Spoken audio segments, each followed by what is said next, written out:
I was really surprised to see Shadow Excadrill that high up for the Fantasy Cup, but let's take a look if this Pokemon actually can do anything. It's insanely squishy, one of the most attack rated Pokemon for this meta, and let's see what this Pokemon can do. And spoiler alert, it went way better than I expected, like way better.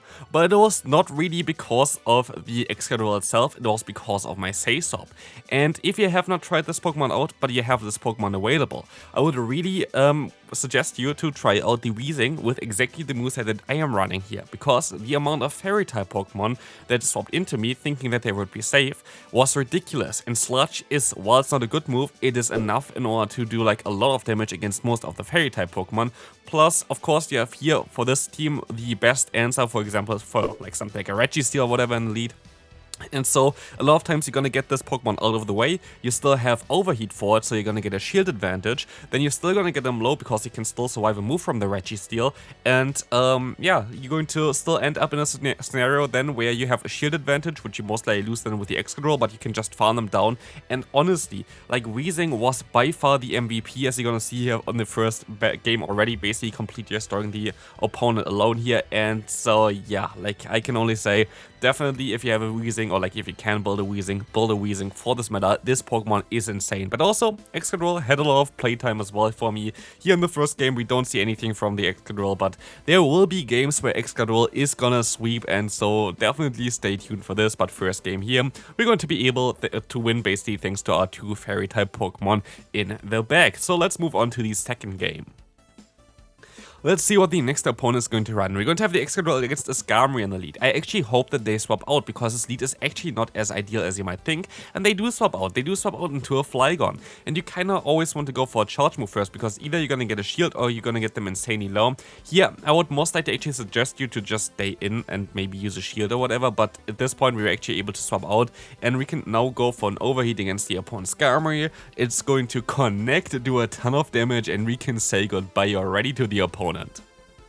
So moving on now, we're going to have a Flygon in the lead. We're going to be able to swap immediately. Here we have an ABB style line, and the Weezing is great for ABB style. We're going to use a shield just in case they're going to go for the Scorching Sands here, which they do not do. They're actually going to go for their Dragon Claw, and now they do make a huge mistake. And this is basically what I wanted to tell you with that. Nobody really expects Sludge on this Pokemon currently, and so I would really recommend you to try it out, because a lot of Fairy types are swapping in, and then they're going to be surprised, because Sludge is going to 3-shot in Azumarill, which is really cool because Sludge is a very cheap move as well, so you're gonna get there very fast. Plus you have some decent bulk to survive something like an Ice Beam pretty easily, which you're going to see here now. And so I can even reach another Sludge, going to be able to force basically the final shield or realignment here, and we're gonna take that final shield, and so at this point we have a shield advantage on an Excadrill. We know already one Pokemon, which we know that we can beat with the two Pokemon that we have left. And shield advantage Excadrill is absolutely wild, and so I'm going to try to get some extra energy here first on my Azumarill. I have to keep the shield, of course, but what I kind of want to do here is I kind of want to try to get the Azumarill insanely low, but not knock them out. You see me here undercharging the Ice Beam completely, and I don't want the energy with the Azumarill, I want the energy with the Excadrill. And so we can go for the full farm down there, we can go for the Drill Run against the Flygon, and so we have one shield advantage, and we're still going to have a final Pokemon in the bag, which is going to be the Slurpuff, and the Slurpuff will not appreciate this. Excadrill is going to seep through the opponent. Even though we had a pretty bad lead, we were able to come back from this, and there's nothing the opponent can do anymore. We can use one more shield, and the opponent is going to say goodbye after this one, as they know this game is over. So, basically what we learn here is, you need a shield for the Excadrill, but Excadrill especially is very good in the lead in my opinion. There are a lot of Magnezones. I think there was also like a video from the Tactical recently now as well, where he was running Magnezone in the lead as well. So like there are a lot of Steel types in the lead, and so the Excadrill has a lot of play as well, which is really good to see. Here you're going to have the Azumarill coming in, gonna go for the Play Rough, which is totally okay for me, as they can go for the Sludge, and the Sludge is coming through.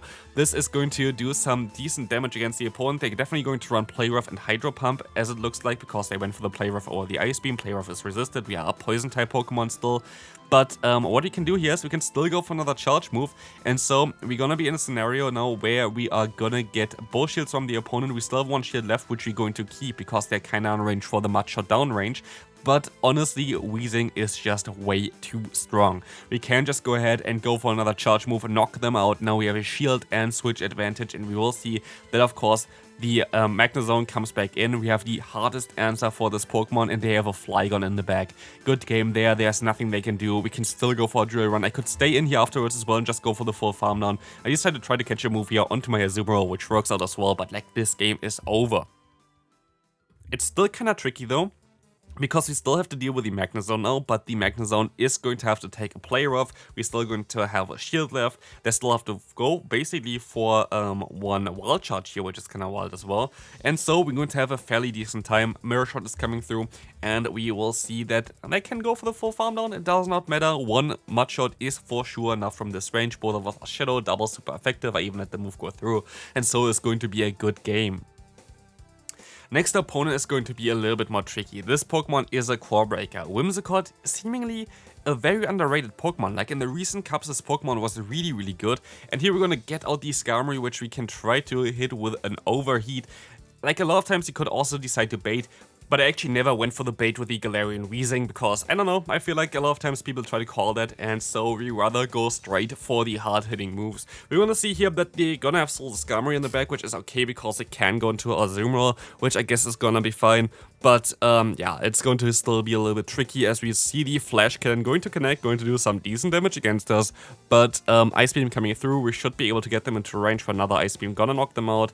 But again, like, yeah, we're gonna be in a tricky scenario because we still have to deal with their Whimsicott. And I think I make a little bit of a misplay here. The opponent is going to go for their own charge move. I actually did not look at this charge move here, and now I see it's a Grass Knot. I thought the entire time they would run Seed Bomb. I can still go for a Rock Slide. I have to hit 2 Rock Slides in order to knock them out, which we're gonna see here as well. But the opponent tries to catch a move which does not work out for them, and they're gonna go into a Registeel, and I go for the Drill Run. And what I did like here as a mistake is for sure that I should have went for another charge move. I should have went for another charge move before they go for their own charge move. Here, of course, I decided to go for the full farm down, which is going to grant me a lot of energy. But I did not expect that they would be already at another move with their Whimsicott. And as we saw there as well, I was not able to swap out. Like the switch clock was not up yet. And so they're sadly going to be able to knock me out with the incoming Grass Knot. Not sure if I would have survived a Seed Bomb, but yeah, this is going to be sadly it for this game. And we can move on to the next one. Trainer Wipeout, let's see what they're running. They're going to run the Magnezone in the lead and the Sasop of the Flygon. Looks like though tactical team there, but let's see what we can do here. We're going to be able to just go for the Drill Run. They're going to use a shield, which I'm totally okay with, and I tried to catch a move.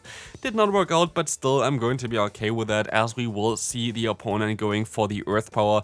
Gonna do some decent damage. We can still try to go for our own Ice Beam, but the opponent still gets another move through, and I don't really care too much if the opponent is going to be able to kind of realign or whatever here, because I can just go for the Ice Beam. The Ice Beam is gonna be able to get another shield. That's totally okay. They can farm me down. That's fine. Yes, they're not 2 shields down, but our Weezing still has access to a fire type move, so like even if they're gonna go back into their Magnezone, like at the end of the day, they're still going to get hit by a move that's going to one-shot them. They decide to go straight for the Earth Power, which is great for us because like this, I am going to be able to just let this next move go through. I can just go for the Overheat whenever I wanted to. I could have went for one more fast move, which is a little bit of a mistake here for sure. But as you're gonna see, they're gonna still get the knockout, and they're going to have the Azumarill in the bag. This still might be a little bit tricky, but we will find out shortly if this is actually the case. I can go for the Drill Run. This does around 50% health, and as you can see, I have a lot of energy stored already. I still have a shield left. I can use a shield here, and they're most likely gonna go for the Ice Beam, which he still would have been easily able to survive. And yeah, Sludge is just charging very fast. I just have to get to another Sludge afterwards, and as you're gonna see, we are easily able to reach there, and the Weezing is taking it again. Best Pokemon honestly that I played so far, super underrated. Let's move on to the next game. I definitely expect that the amount of Weezing that you're going to encounter, actually, yeah, great deed again, the amount of Weezing that you're going to encounter going to increase by quite a lot. Here, make a mistake. I should have went for one more fast move before throwing this move. This was actually a big mistake in my opinion, but I can still swap out. And yes, I know that they're running Gang Shot, but at the end of the day, it does not really matter. I can use a shield. I think I actually still survived the Gang Shot pretty easily, so you could even argue to go for that. But I rather go ahead and go for the shield, have the Ice Beam stored, have 99 energy, and with this I will be able to knock them out. They can go back into their Magnezone, but they're still going to be forced to throw eventually, and they're forced to go for the Wild Charge, because you're gonna get them low here with the player off, already half health, and so we will see them here going for the CMP type, and they have to go for the Wild Charge as well, so this is going to be great. As we're gonna see the Wild Charge coming through, I can just go for the swap into my yeah, little mole there. But actually, as you can see, double resisted move still nearly knocks me out there. With like 1 HP I was able to survive. And as you're gonna see as well, the Azumarill is not going to enjoy the sludge damage that is coming in. We're going to have the one-shot scenario against the Azumarill, which you can take a look at now. Both equal energy. We will be able to just go for the sludge, and yeah, like this is still a very great matchup for me. I can still easily take basically an Ice Beam. If they go for the Hydro Pump now, they could win, but like they're gonna go for the Ice Beam because most of them don't run Hydro Pump in this meta, because it's kind of tricky to run Hydro Pump. Like, yeah, it's going to help you out with a Steel type Pokemon, but you always kind of want to have Ice Beam for fast damage basically against dragons, and you need Play Rough for the mirror. So easy victory here, and we can move on to the next one. Next opponent, Horrific Lead Force. It's going to be the Azumarill, so you decide to swap out immediately. In this basically what I mean. You can now just try to go for the Overheat. Overheat is going to be able to get some nice damage onto them or get the shield. And this is kind of what you kind of want to do here. Of course, if the opponent actually does not get a debuff here, I think with the Zap Cannon, you have a chance of knocking them out even with your Weezing still, because Overheat still just does so much damage. Like, this move is like so hard hitting usually. And as you can see here, just nearly actually two-shots them as well still. So if we didn't get the secondary debuff there, I think we would have been super fine as well. Yeah, definitely we would have been able to knock them out, even though they got the move off, which is like 66% chance, of course, for them to get the debuff, but like the 33% chance you're actually going to get either 2 shields or getting even the knockout plus a shield, which would be crazy. But we're still going to be able to get to another charge move here with the Excadrill. We see how much damage it's going to do. Just barely not getting him to half, but we can still get some fast moves off. I tried to catch a move, did not work out, but they still decide to go for their own charge move, which kind of tells me that they are most likely going to yeah, have something in the back that's going to be not as great against the Azumarill.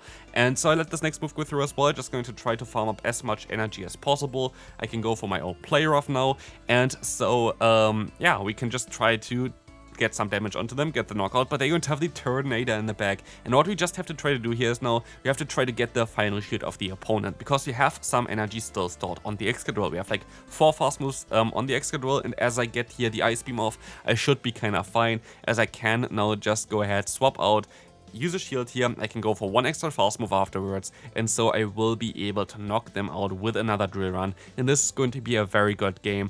And we can move on now also to the final one as the Azumarill goes down.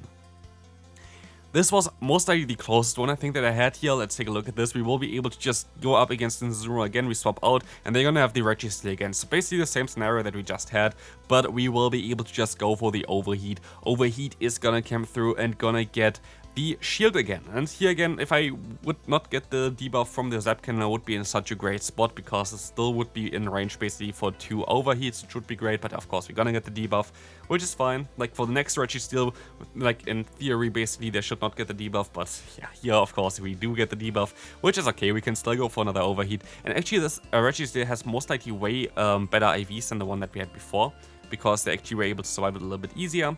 And we can still use a shield here though. They make a great play, which is going for a Zap Cannon here, but this time around they actually don't get the debuff, which does not matter at all, because I mean, yeah, I can still go for basically 1 drill run here. I make a little bit of a mistake though, because I thought that the opponent still tries to go for better fast move alignment and go for 1 extra fast move, which they didn't. And so I'm forced to use a shield here, and this might actually cost me the game. We're going to take a look at this now. We're going to see the opponent swapping into their Escavalier. And I guess if I swapped out onto the charge move, I would have been in a better spot, and I still had some energy there as well then.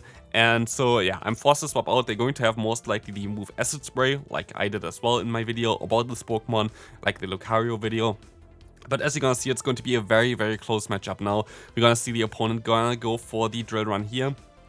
And I'm pretty sure that our Excadrill is now in the range for 1 bubble to knock them out. But there's actually something that you can do to avoid this, and this is waiting, I think, for 2 turns, then swapping out, because basically the fast move damage comes in a -1 turn of the duration of the fast move, so 4 after 2 turns, and you see me there waiting, and I can still get the move off. And after this move, you see it as well, our Excadrill goes down immediately, so this actually worked out super well, but sadly they survive with exactly 1 HP, get the move on, and knock me out. But yeah, this team was actually a lot of fun. I actually climbed, I think it was like an 8-2 at the end of the day, which is really decent, so definitely a team that you can try out as well. Was a lot of fun to play. Excadrill actually worked out pretty well, but I have to say, Galarian Weezing MVP by far. But yeah, this is going to be it for this video. Hope you enjoyed it. See you next time. Bye bye.